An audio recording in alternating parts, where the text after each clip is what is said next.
Hey everybody, KMO here. Yesterday, I posted a video in which I was summarizing the contents of an article that was published in The Atlantic. It was written by Yuval Noah Harari. And one of the suggestions that he made in terms of, as a society basically maintaining our integrity and maintaining a sort of, broad-based mentality of fairness and abundance was that we should spend as much time studying the human mind, figuring out what it is, how it works, and also how to cultivate it. That we should spend as much time studying and cultivating human consciousness as we do trying to generate artificial intelligence, which is not happening right now. And Kay, in response to that, commented, sounds like we need to open Mentat and Bene Gesserit schools. And I'm sure most of you recognize those references, but for those who don't, those are two factions in the world of Frank Herbert's Doon. And Doon is about to spring on the mainstream consciousness because Denis Villeneuve, who is the director of Arrival and Blade Runner 2049, is directing a big budget adaptation of Dune. And Jason Momoa is going to be playing Duncan Idaho, who is a character who gets cloned. He's not exactly a clone, he's what's called a Gola, but he gets cloned and comes back again and again in the sequels of the books, over a span of thousands of years. And also, the same people who are making the Dune movie, and it's going to be, the first novel is going to be 2 films. They're also doing a TV show of the Bene Gesserit sisterhood. So Mentats and Bene Gesserit. Mentats, well, I guess the place to start with is, in the world of Dune, it is a capital crime. For real, literally capital crime. If you do this, you will be killed. There is a commandment. Thou shalt not make a machine in the image of a human mind. I'm going to be distracted by this. Which is to say, artificial intelligence is forbidden. 10,000 years before the events of the first Dune novel, there was the Butlerian Jihad, where humans decided that, they were being oppressed by people using artificial intelligence against them. So it was humans using artificial intelligence to oppress other people. The people rose up, they fought this war, which lasted, 20 years, 100 years. It depends on which version of it you go for. And then it basically led to a sort of stagnation of society, in that the society of Dune is a feudal society. You have ruling families that control great houses. There is an emperor, and then there are the common people, and there is no democracy. There is no sense of, the rights of the common people. And there are no computers, but there is space travel. And, for space travel, you need computers. You need to be able to do fiendishly complex calculations in order to get where you want to go. And so one group of superhuman talented individuals are the Spacing Guild. And the Spacers are basically mutants. They have taken so much of this spice that it has changed their minds and their bodies, and they're post-human at this point. But they have the mental ability to do the calculations necessary to navigate these enormous ships from place to place in the folding of space. And so the Spacing Guild is one center of power.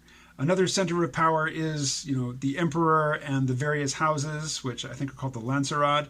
And then you have the Bene Gesserit. Now, the Bene Gesserit pretend to obey the other powers, but they have this long-term agenda. And collectively, one of their superpowers is that, and, I say superpowers sort of jokingly, because the idea here is that they have cultivated, potentials in the human mind and body that exist within us now, but which have not been cultivated thus far. But as a group, their power is to actually have generations long, hundreds of years long conspiracies or agendas, which, individuals carry out their role in the agenda, knowing that they're never going to see the outcome of it. So they manipulate the religions of primitive peoples so that they, or their descendants, can take advantage of the mythos, the mythologies that various primitive peoples have sometime in the future. But, they have this breeding program where they are selectively breeding members of great houses with one another, trying to create this perfect entity. And, because humans, we live a long time, we don't breed very quickly, selectively breeding a superhuman is a very long-term project, if you don't have any sort of accelerated growth or anything like that, and no genetic engineering. And in fact, in the world of Doon, artificial insemination is forbidden. That to the Bene Gesserit is absolutely beyond the pale. They would not consider that. So, it's a lot of sex and a lot of waiting and a lot of training of the young. So the Bene Gesserit are a power, and, they have various abilities like the voice. They can modulate their voice such that they can command people to do things, and they do it. They have their prana bindu training, which is the ability to move every single muscle individually. They have absolute control over every single muscle in their body. They have, I don't want to say heightened senses, but hyper-trained senses, so that they can detect all kinds of things that, most people wouldn't be able to notice or figure out, what they were responding to. And then there are the Mentats. The Mentats are basically the living computers. These are people who can do fiendishly complex calculations that, today in our world, it would absolutely require a computer to do that sort of work. The Mentats have been trained to do that unaided. Interestingly, for the most part, the royalty, the dukes of the great houses, the emperor, they don't train as Mentats. They have Mentats working for them. And Mentats, while they're certainly intelligent and, they can be cunning and they can have ambition, but they're not the power players. They are the tools of the power players. There are no computers, and computers are tools. So we're back to humans as tools. I hadn't considered that distinction before, that the Mentats are basically tools, but the Bene Gesserit, while they make a show of being subservient to the emperor and, the official power structure, they are a power unto themselves with an agenda that is their own and not shared by any other power. So why is this interesting to me? Well, Doon is just a fascinating, fun, wonderful novel. Each novel after that is a little less fun and a little less fascinating, at least on the first read, to the point where I didn't finish the sixth one. I got like 3/4 of the way through it, and it's like, I don't care. I don't care what happens. But still, there's some fascinating stuff, even in the later novels. And it occurs to me that we're living in a time of rapid change. That's a source of great stress for us. We don't know how our children are going to be making a living. We don't know how we ourselves will be making a living 10 years from now, because what we count on as being a stable suite of technologies and occupational roles is just changing too quickly. And it's a source of great stress. The Doon universe is the exact opposite. They have a feudal society which is stable to a fault. They have had almost no cultural evolution over 10,000 years. They are basically stagnant. And that actually becomes a theme in the later novels. One character, Leto II, who is half human and half sandworm, is basically immortal. He's been the god emperor for thousands of years, and he realizes that humanity has become stagnant and that it needs a challenge in order to continue to grow. And he arranges for that challenge. But we're in this period of rapid growth. We feel anxious. We feel as though, our circumstances and our technology, which is meant to serve us, it feels like an oppressor. It feels like, like a duplicitous servant. Like it's technically doing what we ask it to do, and at the same time, everything is going to hell. Well, what if we really wanted that sort of stability? What if we wanted to get rid of computers, but keep some of the essential functioning of information processing? We wanted to train our minds. In Doon, I think the idea is that, the Mentats and the Bene Gesserit are basically, they start out as normal people, and then through this really sophisticated training, they become something almost superhuman. I find it easier to believe that in the world of Doon, thousands of years ago, before the Butlerian Jihad, there had been a program of genetic uplift, genetic enhancement across the board, and that the humans in Doon have capabilities that we don't. And that, I could go to Mentat school, or you could take a kid, like you could take a clone of me and raise him as a Mentat, and he wouldn't be able to do what the Mentats in Doon do. But the Mentats in Doon can do what they do because they have been genetically tampered with. Not them themselves, but their ancestors were. There's a series of novels by Margaret Atwood. It starts with Oryx and Crake. The next in the series is The Year of the Flood. And then after that is a book called Mad Adam. And in it, and major spoilers here, so if you think you might read these at some point, you might want to tune out. This guy, Glenn, is a genius at a variety of things, mostly genetic engineering, and he creates, one, a genetically engineered plague to kill most humans, and two, he creates this new species to replace humans, and the new species is going to be forever primitive. They have no use for any sort of technology.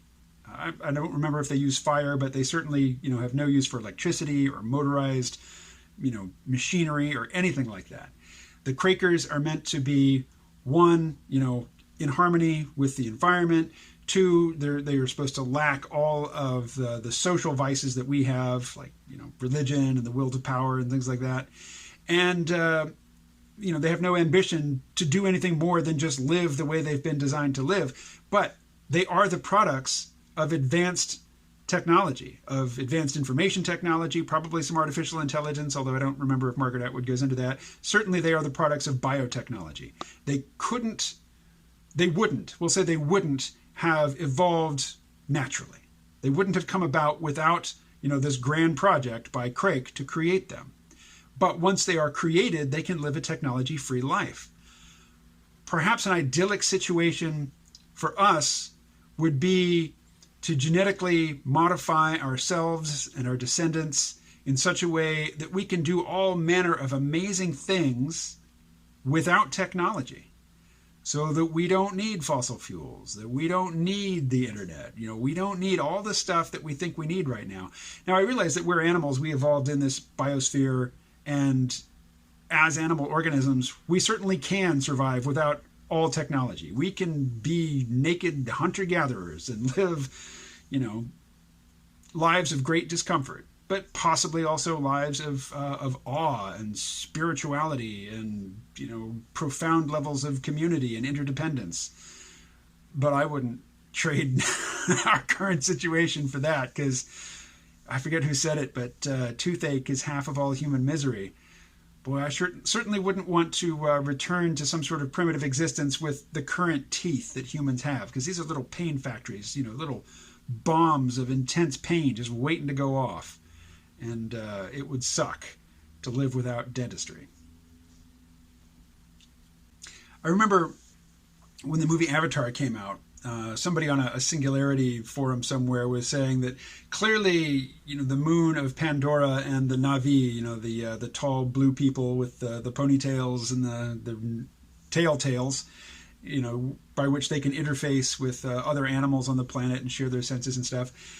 This is like this new age sort of propaganda film. Like, you have these tall, beautiful people living without technology, living in harmony with the other organisms around them. They connect to their horses with their ponytails, and they have this world spirit that they commune with, which, they interface with it through this giant, beautiful tree. And, the evil people are the humans who come with their machines looking to mine the place, strip it bare, wreck the environment, to fuel the big capitalist money machine back home. New age, super greeny propaganda. This person's contention was that this isn't a naturally evolved situation. Some post-singularity super intelligence engineered this whole biosphere along with this primitive society to live in this way, and has removed from them any knowledge or memory of how they came to be. So this is, it's an ongoing theme in science fiction, and it's one I hadn't thought about in a while.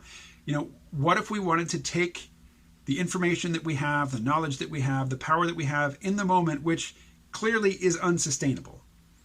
We can't keep industrial civilization going at this level of technology indefinitely. We're going to use up all the planet's resources and pollute the environment and maybe, kill each other in a nuclear war. We're going to have to get cleaner, better technology. And eventually, technology that is sufficiently sophisticated, sufficiently integrated into, the systems that we all depend on, it begins to look like biology. And eventually it might become indistinguishable just from the biosphere. How could we move in that direction? And if we were going to move in that direction and create a world that is the result of high technology and deliberate design, but to our distant descendants living in that environment, to them it isn't obvious that that's the case. To them it seems like they just live in a wonderful, perfect world. What sort of existence would we want to design for them?